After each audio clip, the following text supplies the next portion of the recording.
I like to cut all my fibers to size before I start making my fly. I find it's quicker this way. Cut a small amount of light-colored Congo hair. In this case, I am using the polar bear color. Cut that piece in half and set one aside. Now taper the ends of one piece and set it aside. And go ahead and taper the ends of the other piece as well and set that one aside. Cut another piece of light color Congo hair about the same size and in half again. Then set both pieces aside. Cut the second piece in half and set that aside as well. Now we will cut our medium color Congo hair. In this case, I am using caddis tan. Cut your strand in half, taper the ends of one of the pieces and set that aside. Then cut the other piece in half and set both pieces aside. Now let's cut our dark color Congo hair, and in this case I am using dark brown. Cut your piece in half, and then cut one piece in half again. Taper the ends of one of the pieces and set it aside. Then cut the other piece in half and combine all three non-tapered pieces into one larger piece. Now let's start tying our fly. The hook I am using is a Gamakatsu SC15 in size 1. Start by laying down a lead wire base. I am using size 0.015 for this. Keep pushing the wraps together to ensure they don't separate. 10 to about 15 wraps should be sufficient enough to make this fly sink properly. The thread I am using is Vivus Power Thread 140 in brown. Start your thread behind the lead wrap. Lightly wrap up the lead and then back down. Once you do that, you can make tighter wraps up and down the lead to smooth it out. Tie in one of the tapered pieces of light-colored Congo hair in the center of the clump. Make sure it's tied in so it's around the hook shank and not just on top. Then tie in a few strands of flashabou on top in the center of the flashabou clump. Fold the forward-facing strands of the flashabou rearward and tie those in as well. Then pull the Congo hair rearward so it engulfs the hook shank and tie in those as well. Now we will make a V-tie with another light-colored tapered piece of Congo hair on the underside of the hook. Take one of the longer and tapered medium color pieces of Congo hair and tie it in on top of the fly right in the center of the bunch. Then fold the forward-facing fibers rearward and tie those in as well. Now fold one of the shorter pieces of medium colored Congo hair over the underside of the hook so it is angling up and back. Then tie in the tips. Separate the fibers a bit so they cover more of the hook. Turn the fly over and do the same thing with the short and light colored fiber. Separate the fiber a bit so it evenly splits the hook shank.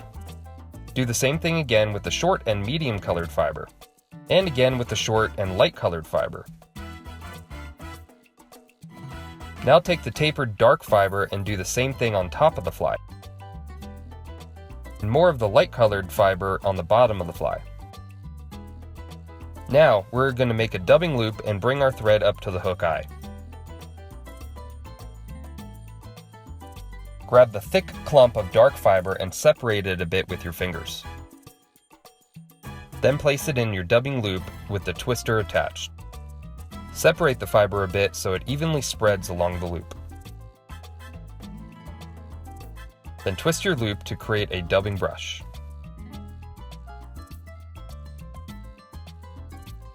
These fibers like to twist up a bit though, so pick them out with your bodkin.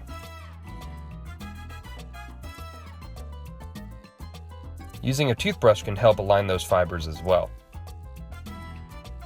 Now proceed to wrap your dubbing loop up the hook shank with touching wraps, pulling the fibers rearward with every wrap.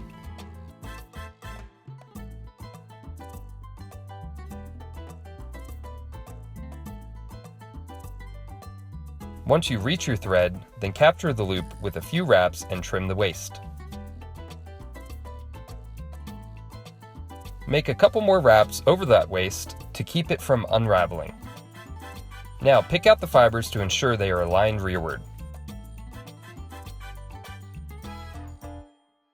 Pull all the fibers rearward and tie some loose wraps of thread back on top of the fiber to keep it aligned rearward. Now you can whip finish your fly. For added security, I like using this UV curing resin called Bone Dry. Paint it on the whip finish, ensuring not to get any on the fibers or the eye of the hook. Then cure it into place with your UV light.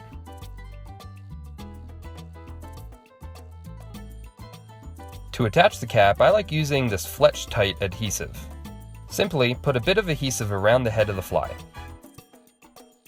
Then slide that cap over the fly until it's past the whip finish. You can adjust the fibers a bit to make sure they lay in positions that you want after the glue dries. I take more of this Bone Dry UV curing resin and put a dot on the eye cavity. Then I place the 5mm size eyes in the cavity, which are about perfect for this medium size cap. Do the same thing on the other cavity as well. Then cure it with your UV light. As you can see, there's a bit of space between the eyes and the end of the cavity. I like to fill this space with more of the UV resin and then cure that into place. This will ensure that the eyes stay on with any fish strike.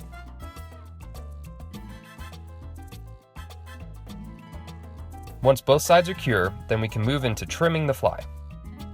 I like fanning out the fibers a bit by shaking the fly.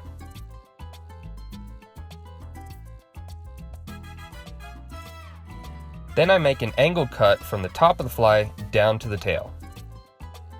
And then do the same cut on the underside of the fly as well. Sometimes you make a perfect cut the first time and don't need to continue trimming. But sometimes you might need to make a few more smaller trims in order to get the shape that you want.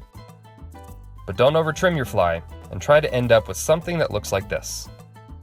One last step I take is to paint over the tip of the cap and the head of the fly with more of the UV resin and cure it into place.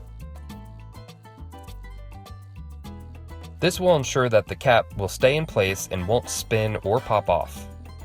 As you can see, the fly has a really nice profile in the water. And while there isn't a lot of movement, the tail does move slightly. Also, the capped head does push a lot of water as well. This fly seemed to work pretty well for me for fishing sea trout in the Gulf, but I suspect it would work really well for other species as well. It can be tied in a number of colors to mimic other baitfish, and it would be great for striper, large and smallmouth bass, and even predatory brown trout. Hey, thanks for watching. If you like this sort of thing, please subscribe. Check out the description section for a list of materials I used on this fly. I want to give a special thanks to those of you who have started supporting me. Your donations are what keep this channel alive. I will see you on the next video. Now you go catch some fish.